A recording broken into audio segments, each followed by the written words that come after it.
이분은 아까 처음에 보여드린 근종 사진보다는 훨씬 작은 크기의 근종이지만 수술을 하셔야 되는 경우의 근종입니다. 생리량이 많아지거나 생리통이 심해지거나 하실 수 있고요. 누워있을 때 단단하게 공처럼 만져주시는 분들도 있고, 방광을 눌러서 실제로 빈뇨 증상을 호소하시는 분들도 있고 그래요. 이미 치료 시기를 놓쳐버리면 자궁 전체를 드러내야 될 수도 있습니다.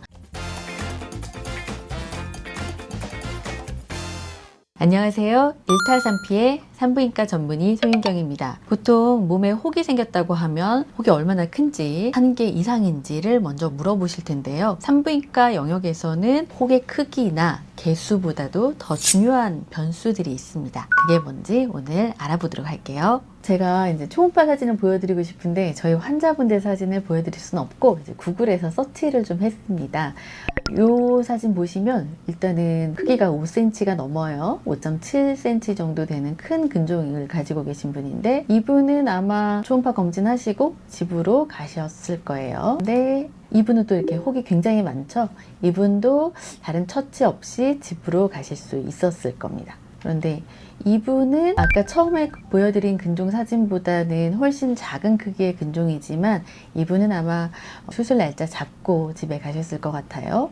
이 경우에는 혹이 그렇게 크지 않다고 하더라도 수술을 하셔야 되는 경우의 근종입니다. 기준이 뭘까요? 자, 우리 처음 사진을 다시 보시면 이 자궁 거의 전체 크기를 차지할 만큼 커다란 근종이긴 하지만 얘는 깊이가 그렇게 깊지가 않아요. 자궁은 두 개의 층으로 이루어져 있는데 근육층과 점막층이 있고요. 이 경우에는 자궁의 가장 바깥쪽인 장막하 근종이라고 해서 장막 아래쪽을 차지하고 있는 근종인데요. 크기가 크더라도 이렇게 심한 증상을 나타내지 않을 가능성이 높습니다. 이제 이 경우에는 개수가 이렇게 많지만 근육층 사이사이에 여러 개가 박혀 있는데 얼핏 보기에도 1cm 미만으로 보입니다. 이렇게 다발성 근종의 경우에도 깊이가 그렇게 깊지 않다고 하면 즉각적인 처치를 하셔야 될 필요는 없어요. 그런데 이 경우에는 여기 자궁의 한가운데 라인인 자궁 내막층의 중간쯤에 위치해 있죠. 요거는 점막하 근종이라고 해서 자궁 내막 안쪽까지 돌출해 나온 근종인데요. 이 경우에는 생리량도 굉장히 많고 생리기간이 아닌 때에도 출혈을 일으키는 경우가 많기 때문에 수술을 하시는 게 원칙입니다. 그리고 사실 점막하 근종으로 이 정도 크기면 3cm 이상 돼 보이는데 수술 시간도 꽤 오래 걸릴 거고, 더 잘하기 전에 빠르게 수술을 하시는 게 좋을 것 같은 케이스네요. 그럼 자궁 근종은 뭘까요? 자궁은 근육층과 내막층으로 이루어져 있는데 그 중에 근육층에서 근육세포가 동그랗고 단단한 덩어리를 형성해서 비정상적으로 뭉쳐있는 형태의 종양을 얘기합니다. 주변과 경계가 또렷해서 근종만 딱 떼어낼 수 있어요. 자궁 용종도 있잖아요. 자궁 근종하고 용종하고 한 글자 차이인데 어떻게 다른 건지도 좀 궁금하거든요. 자궁 근종은 자궁의 근육층에서 자라나온 근육으로 된 덩어리입니다. 단단하겠죠. 그에 비해서 자궁 내막 용종은 자궁의 내막층에서 자라나온 말랑말랑한 덩어리인데요. 뿌리까지 드러내지 않으면 재발하는 경향이 많고 피부에 자라나온 쥐젖이라고 비교도 하는데, 피부에 자라나온 건 피부 표면이 덮여있기 때문에 조금 더 딱딱하고 자궁 내막에 자라나온 조직은 좀 더 말랑말랑하고 혈관 분포가 잘 돼 있어서 생리 아닌데 출혈해요, 관계 후에 출혈해요 하고 오시는 분들이 자궁 내막 용종을 갖고 계신 경우가 많습니다. 자궁 근종보다는 자궁 내막 용종이 아주 높은 비율은 아니지만 조금 더 높은 비율로 암성 변화를 할 수 있기 때문에 크기가 크다거나 계속적인 출혈을 일으키면 수술적 절제를 권고드리고 있습니다.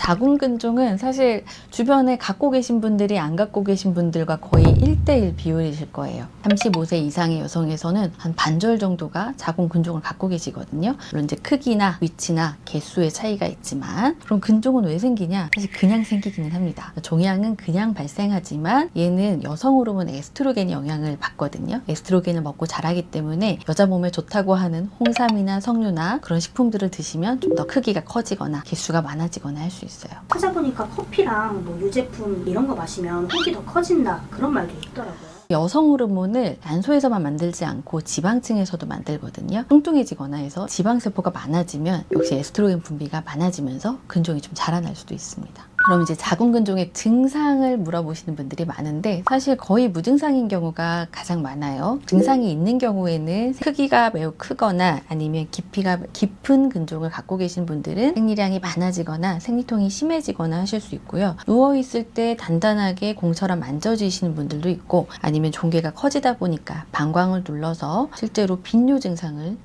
호소하시는 분들도 있고 그래요. 그런 분들은 치료법이 어떻게 되는지를. 자궁근종 치료는 어떻게 하느냐? 역시 크기와 위치와 깊이에 따라서 좀 다른데요. 무증상 근종인 경우에 일단 장막하 근종, 좀 얕은 층에 있는 근종이 5cm 미만이면 그냥 좀 지켜볼 수 있습니다. 갑자기 크기가 커질 수도 있기 때문에 6개월 간격으로 크기 변화를 초음파 추적 관찰하면서 지켜보거든요. 추적 관찰을 하기에는 깊이가 너무 깊거나 크기가 큰 경우에는 우선적으로 미레나 치료를 권해드리고 있어요. 호르몬 중에서 프로게스테론이라는 호르몬을 함유하고 있는 루프인데 에스트로겐의 작용을 좀 눌러줍니다. 그래서 자궁 안쪽에 집어넣어 놓으면 에스트로겐을 먹고 자라는 근종을 예방해주고 크기를 좀 줄여주고 하는 효과가 있습니다. 미레나로 해결이 안 되는 경우도 있어요. 미레나는 자궁 속에 넣는 장치이기 때문에 생리량이 너무 많으면 생리할 때 이렇게 빠져나와 버리기도 하거든요. 이런 경우에는 팔에 심는 임플란론으로 치료를 하는 경우도 있고 자궁으로 가는 혈관을 막는 자궁 동맥 색전술을 하기도 하고 그런데 점막하 근종이라고 해서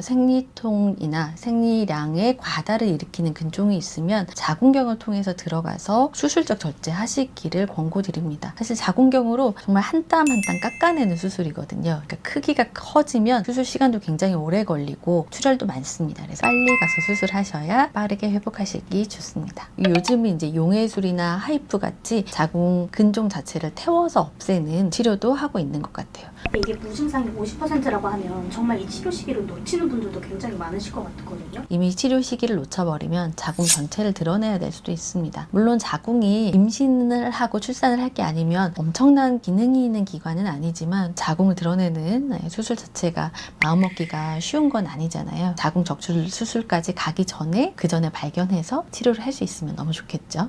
생리량이 참 중요합니다. 남들이 얼만큼 생리하는지 모르기 때문에 사실 참고 지내시는 경우가 많은데 어지럽다, 머리 아프다, 그리고 내가 생리 때만 되면 기운이 하나도 없고 정신이 하나도 없을 정도다. 자궁 근종이나 성근증 같은 질환을 갖고 계실 수도 있거든요. 이런 질환이 있는지 없는지 그리고 치료를 지금 당장 해야 되는지 지켜봐도 되는지는 제가 보고 판단해 드릴게요. 그래서 너무 치료 시기 늦추고 걱정만 하지 마시고 얼른 병원 오셔서 자궁 근종 초기에 발견하고 빠르게 치료받으시길 바라겠습니다. 오늘 내용이 유익하셨다면 구독, 좋아요, 알림 설정 부탁드릴게요. 안녕!